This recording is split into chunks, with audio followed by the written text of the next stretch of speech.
Je pense que grâce à l'IEF, justement, j'ai toujours eu des projets en fait. Et ils sont principalement, petits ou grands, portés sur l'univers artistique et sportif.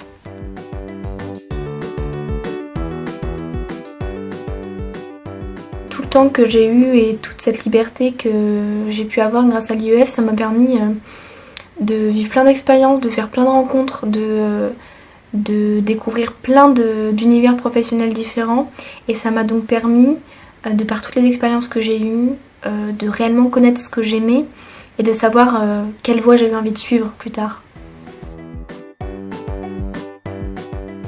Non, j'ai absolument pas peur pour mon avenir.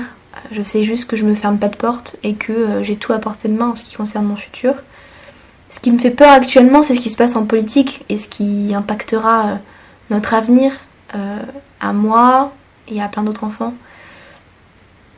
En plus, j'ai remarqué que beaucoup de professionnels, et c'est pour ça que je me mets pas la pression, qui ont 40 ans, font rarement le métier pour lequel ils étaient formés à 20 ans. Déjà, être en IEF, c'est un choix. Et c'est un choix hyper important.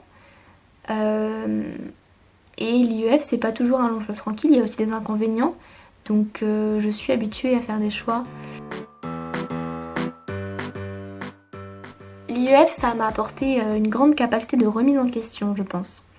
Ce qui n'a malheureusement pas l'air d'être le cas de certains politiques qui se permettent de parler et de légiférer sur un sujet qu'ils ne prennent même pas la peine de connaître.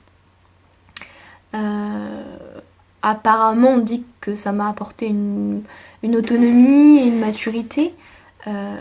Et ça me permet, je pense, grâce au temps que j'ai, de m'engager aujourd'hui en tant que citoyenne dans le combat pour la liberté d'instruction. De manière générale, je trouve que notre société, elle a une tendance adultiste.